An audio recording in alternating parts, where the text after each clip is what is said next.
Bonjour à tous, merci messieurs les modérateurs. Je suis effectivement praticien hospitalier à l'hôpital de la Timone à Marseille. J'ai une pratique mixte de réanimation et je suis également référent de secteur en chirurgie, orthopédie et plastique. Donc ça tombe bien, je vais vous parler d'anesthésie loco-régionale en réanimation. Et mon problème, c'était de comment aborder le sujet. Parce que j'aurais pu commencer par prendre un annuaire, le petit bottin, en vous montrant un petit peu tout ce qui existe dans la littérature, avec quelles sont les indications, quelles sont les techniques qui sont utilisées, pour quelle population, avec quel outcome, on s'intéresse à quoi, à la douleur, à l'épargne myophonique, à la fonctionnalité, la réhabilitation, aux douleurs chroniques, et surtout la reproductibilité de tout ça, parce que probablement que ce que je vous ai raconté aujourd'hui, ce sera plus valable dans 5 ans. Et dans la grande équation de la décision médicale, j'ai préféré qu'on fasse un petit peu différemment. Et je préfère qu'on commence par un constat. Le constat en réanimation que la douleur va entraîner des troubles restrictifs au niveau pulmonaire avec des pneumonies. Ça, vous le savez tous. Il y a également des ischémies myocardiques, des hypoperfusions périphériques, un ileus réflexe avec des nausées vomissements post-opératoires au niveau digestif, de l'anxiété, du stress, du mauvais vécu, que ce soit pour les patients ou les professionnels d'ailleurs, avec un délirium pour les patients, un hypercatabolisme, lipolyse, sarcopénie, hyperglycémie et une hypercoagulabilité. Autrement dit, la douleur, c'est que des choses mal pour le malade. Et lorsqu'on s'intéresse à est-ce que les malades ont mal en réanimation, le constat est là encore douloureux, puisqu'on a jusqu'à 90% de patients douloureux en réanimation, que vous soyez intubé, sédaté ou non. Et surtout, lorsqu'on s'intéresse à l'évaluation de ces douleurs, ce sont des douleurs qui sont importantes, allant jusqu'à une N qui est cotée jusqu'à 7 dans ce travail. Et lorsque on s'intéresse un peu plus à notre quotidien, c'est-à-dire qu'est-ce que c'est les douleurs procédurales, qu'est-ce qui se passe quand on met un cathéter artériel, quand on met une voie centrale, quand on retire un drain, quand on extube un patient, quand on lui fait la toilette, ou même les soins de pansement, eh bien là on se retrouve là encore avec une problématique de douleur procédurale, c'est-à-dire que vous allez entraîner de la douleur pluriquotidienne chez votre patient avec des seuils qui sont clairement très importants. Est-ce que ça a une incidence sur le long terme? Malheureusement oui. Travail du BJA, plus de 1000 patients, publié en 2020.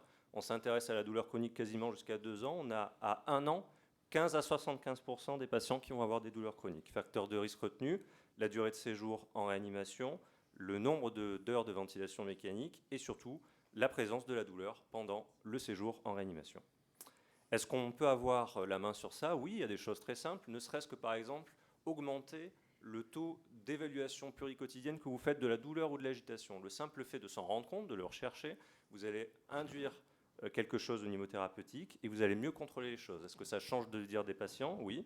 Ça va changer la durée de ventilation mécanique et également l'occurrence des infections nosocomiales.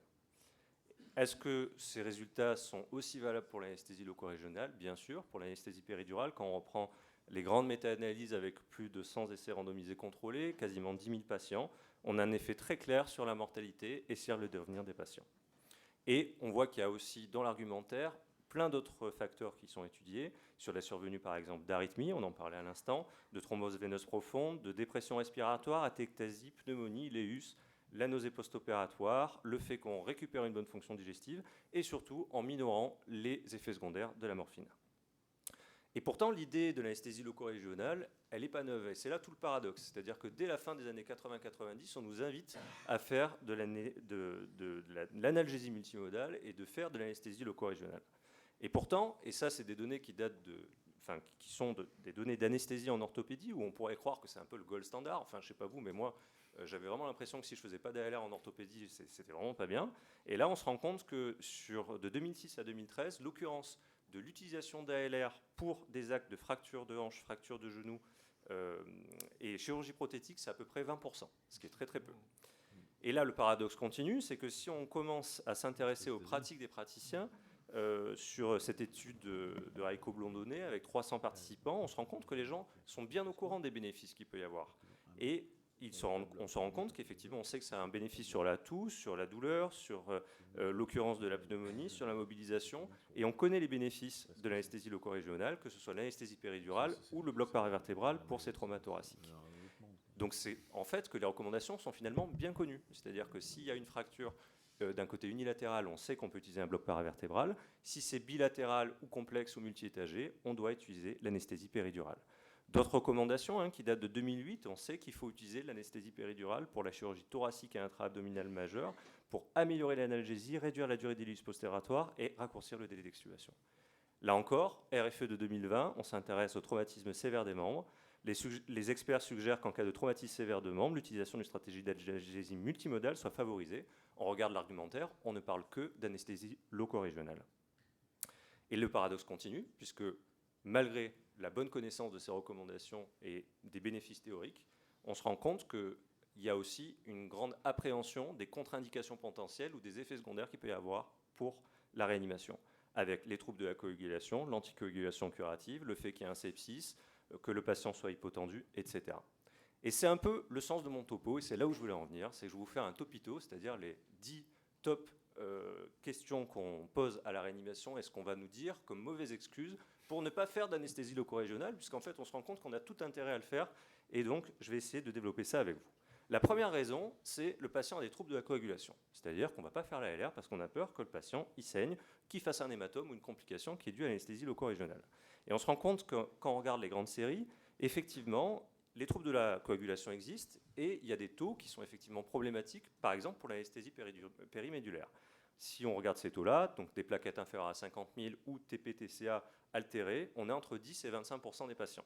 Et là où ça devient un petit peu intéressant, c'est que quand on regarde les causes, dans 50% des cas, on retombe sur du sepsis, 25% des cas des CIVD, et après le reste, ça reste des raretés, c'est des microangiopathies thrombotiques, des thrombopénies induites à l'héparine, des thrombopénies auto-immunes, bref, des choses qui ne sont pas franchement notre quotidien. Et surtout, et c'est ça le plus important, c'est que si vous avez des troubles de la coagulation, c'est des choses qui sont temporaires. Quand on regarde un petit peu la cinétique de ces troubles, on se rend compte qu'à partir de 7 jours en moyenne, il va y avoir une correction de tous ces troubles et que finalement, on va pouvoir, à un moment ou à un autre, être en sécurité pour le faire.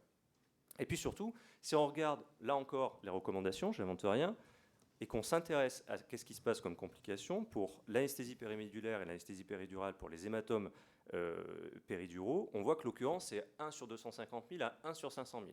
Et effectivement, quand vous allez utiliser la même technique chez quelqu'un qui a une trouble de la crasse sanguine, alors il ne faut pas croire que vous allez le faire à tous les coups, vous allez quand même majorer le risque de 300. Il va y avoir une occurrence qui est de 1 sur 1500. Et c'est de là d'où sortent ces seuils qui sont connus, 75 000 pour la péridurale, 50 000 pour la rachianesthésie et un TP à 50%. On sait que l'utilisation d'AINS et d'aspirine ne pose pas de problème, et dans cette RFE, on nous donne même des durées conseillées en cas d'héparinothérapie que vous connaissez également. HNF, HBPM sous-cutané, c'est 12 heures pour introduire un cathéter, par voie intraveineuse, c'est 4 heures. Lorsqu'on regarde qu'est-ce qui se passe au niveau de l'anesthésie loco-régionale périnerveuse, là, très clairement, j'ai presque envie de dire qu'on a le champ libre, c'est-à-dire qu'il est noté que finalement, en cas de trouble de l'hémostase, il faut prendre en compte les critères anatomiques, c'est-à-dire le fait que le bloc soit profond ou superficiel et qu'il y ait des possibilités de compression, et d'intégrer également les paramètres pharmacologiques et physiologiques. À ça, il rajoute qu'effectivement, si vous faites de l'éco-guidage. Je ne sais pas si encore il y a des gens qui font de l'anesthésie loco-régionale sans éco-guidage, mais effectivement, là, ça paraît essentiel. Et en l'occurrence, on insiste sur le fait que ce contexte relève du rapport bénéfice-risque. Donc c'est ça qui est fondamental. Pour l'ALR en réanimation, il faudra faire une balance bénéfice-risque. Et surtout, si vous décidez à plusieurs que c'est une bonne idée, informez le patient si vous pouvez le faire. Et puis surtout, vous tracez votre réflexion dans le dossier. C'est la meilleure chose qui puisse vous arriver. Et lorsqu'on regarde qu'est-ce que c'est finalement les blocs superficiels, on se rend compte, là, dans les guidelines de l'EJA qui datent de 2022, qu'on a quand même beaucoup de possibilités. On va faire des blocs interscaléniques, des blocs suprascapulaires, des blocs axillaires, des blocs fémoraux, blocs sciatiques, blocs obturateurs. On peut faire énormément de choses et il y a plein de solutions pour les patients et pour les soulager. La deuxième raison pour laquelle on pourrait ne pas faire d'anesthésie loco-régionale en réanimation, c'est que le patient va s'infecter. On dit qu'effectivement, il y a un risque de sepsis important. Et quand on regarde, là encore, la RFE, on dit qu'il n'y a pas de contre-indication à la réalisation d'une ALR périnerveuse chez le patient septique, à condition de ne pas ponctionner directement au niveau de la zone infectée.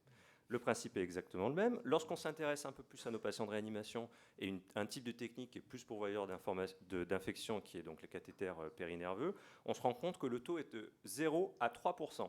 Que les facteurs de risque, c'est effectivement la durée de séjour en soins intensifs, la durée d'un cathéter de plus de 48 heures, l'absence d'antibioprophylaxie, je reviendrai dessus, les localisations axillaires ou fémorales et le fait qu'on change régulièrement de dispositif et qu'on fasse des soins dessus.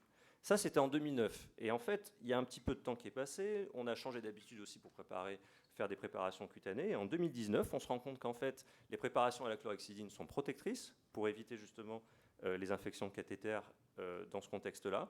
On retrouve là encore de manière complètement logique la durée d'une utilisation de cathéter au-delà de 3 jours. Et là, c'est l'obésité qui est mise en avant au lieu du site de l'ALR à proprement parler.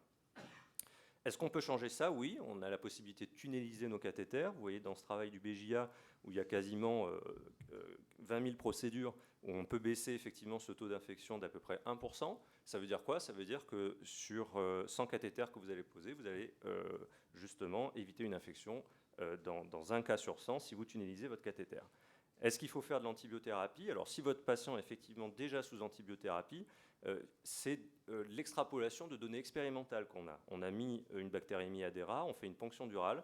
Effectivement, dans 12 cas sur 40, si vous n'avez pas d'antibiothérapie dans ce contexte, va y avoir une méningite. Si vous faites par contre des antibiotiques chez ces mêmes rats qui sont bactériémiques, il n'y aura pas de méningite. C'est de là qu'on se base pour ces recommandations-là.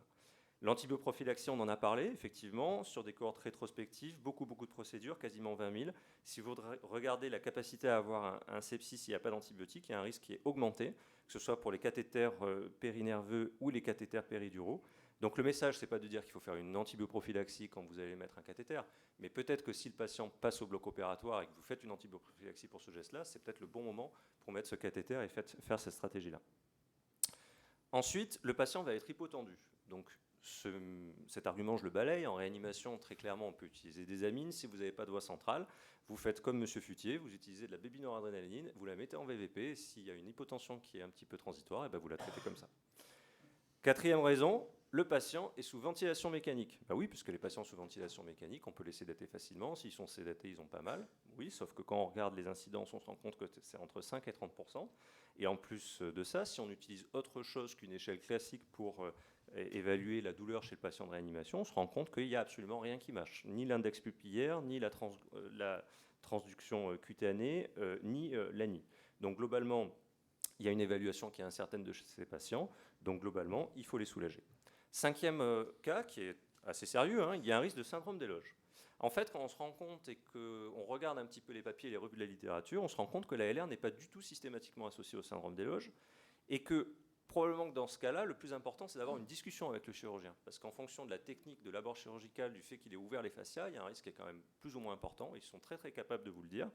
Et surtout, dans ces cas-là, si vous décidez de faire une ALR, il faut faire de la surveillance cutanée. Regardez s'il y a une apparition de flictène, s'il y a une dégradation, si la peau est tendue. Si malgré tout ça, vous pensez qu'il y a effectivement un syndrome d'éloge, et bien dans ce cas-là, il faut arrêter l'anesthésique locale que vous étiez en train de mettre dans votre cathéter et faire une prise de pression. Comment est-ce qu'on fait une prise de pression? Il faut avoir en tête que l'éloge, il y a des compartiments qui sont différents en fonction des membres qu'on va explorer.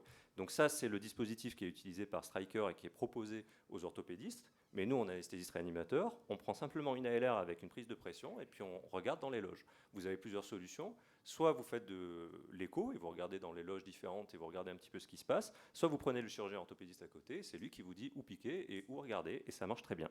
Les seuils, c'est la pression intramusculaire qui est supérieure à 30 ou une pression artérielle diastolique moins la pression intramusculaire qui est inférieure à 30, autrement dit si on est en hypoperfusion sur ces zones-là. La sixième raison, ne t'inquiète pas, on va le mettre sous opioïdes ou ses adjuvants. Oui, sauf que la morphine, ça fait des dépressions respiratoires, un globe vésical, ileus réflexe et NVPO également, sédation, troubles cognitifs, délirium, immunodépression, qui n'a jamais été vraiment prouvé mais qui est souvent rappelé, et surtout tout ce qu'il y a au long terme, c'est-à-dire la tolérance, la dépendance et le sevrage des opioïdes. Les adjuvants, c'est vrai, il y a un certain nombre de revues qui existent sur ça. Il y a pas mal d'alternatives qui existent, la lidocaïne, la kétamine, la magnésium, le dexmédétomidine, l'esmolol, la dexaméthasone, la méthadone. Très bien. Beaucoup d'effets secondaires, beaucoup de contre-indications potentielles, des bénéfices qui sont souvent un petit peu à la marge et pas toujours consistants. Les deux choses que je retiendrai dans ce cas-là, à la limite, ce serait la lidocaïne et la kétamine qui sont les choses les plus étudiées, mais avec une efficacité qui est probablement beaucoup moins importante que l'anesthésie loco-régionale. Je dis probablement puisque ça n'a jamais été étudié. Septième raison, le cathéter va l'empêcher de se mobiliser correctement. C'est vrai qu'il y a cette espèce d'adage un peu commun, on se dit que si on entraîne un bloc moteur, pour la réhabilitation, ça va être terrible. Travail d'Axel Maurice Dombourski, BJA de 2022, qui s'intéresse à l'ALR single shot contre le cathéter périnerveux. On compare le QR40, qui est un corps fonctionnel de récupération, et le SF36, c'est NS. Ça ne change absolument rien, même si vous instillez des anesthésiques locaux pendant 3 à 5 jours supplémentaires sur la réhabilitation post-opératoire. 8. Je n'ai pas le temps. Donc là, je dirais que je vais citer effectivement les mantras de développement personnel.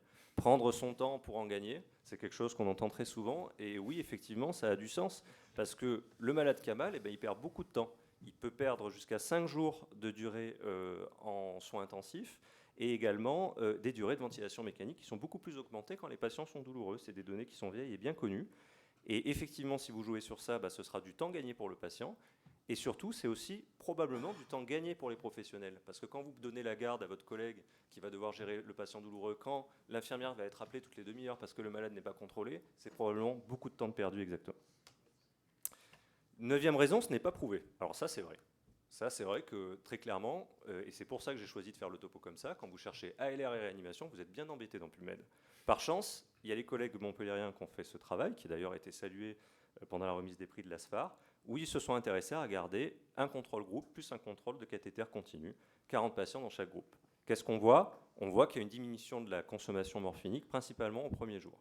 Malheureusement, il n'y a pas d'autres effets qui sont retrouvés. Il y a clairement, probablement un problème de puissance. Mais en tout cas, on peut saluer déjà le travail et le sillon qui a commencé à être creusé. Il faut probablement continuer là-dedans. Deuxième travail que j'aime beaucoup, un travail de RAPM qui va s'intéresser aux amputations. Et là, très clairement, on voit qu'il y a le double de satisfaction et d'amélioration sur le contrôle douloureux pour les douleurs fantômes, de la même chose que pour les douleurs résiduelles. Et là encore, il y a une amélioration sur le PGIC, c'est un score fonctionnel sur la chirurgie, sur l'impression que la chirurgie ou l'amputation a eu potentiellement un effet bénéfique. Et ce qui est intéressant dans ces résultats, c'est qu'on voit qu'il y a une corrélation excellente entre la satisfaction et l'amélioration de la douleur et l'amélioration du PGIC. La 10e raison, ça va être difficile. C'est vrai que quand on arrive le matin, qu'on voit le patient en réanimation, qu'il y a les soins à faire, etc., ça va être compliqué. Il va falloir le mobiliser, il va falloir tenir en compte des plaies, des différents problèmes qu'il peut avoir, la sudation et l'œdème pour la fixation du cathéter, la réalisation de l'échographie, les autres dispositifs qui sont à côté qui nous gênent dans le champ, la douleur du patient, potentiellement l'agitation, c'est vrai. Mais j'espère que je vous ai convaincu, est-ce que ça ne vaut pas le coup d'essayer malgré tout?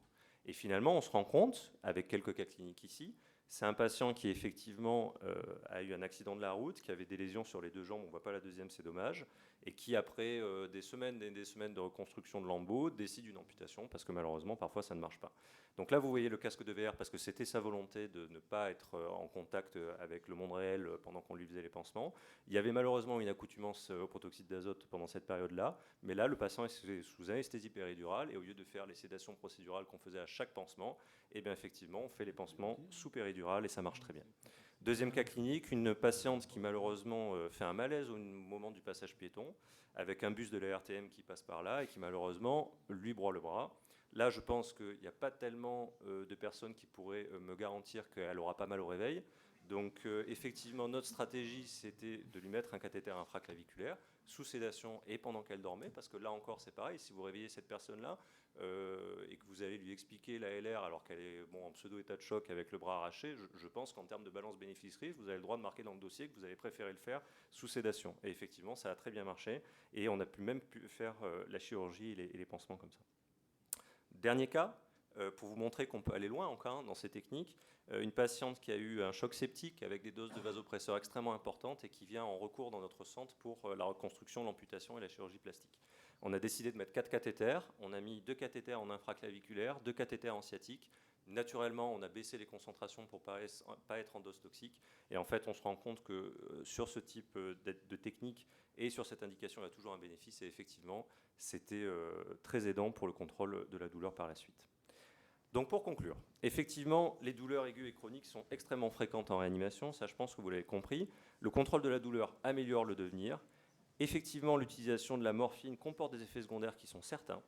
Et donc, pour l'anesthésie loco-régionale en réanimation, finalement, on a des recommandations en orthopédie qui encadrent bien l'utilisation de la LR. Il faut simplement se les approprier, bien expliquer qu'effectivement, ce n'est pas le cadre habituel, mais que c'est ça notre référentiel pour guider la décision.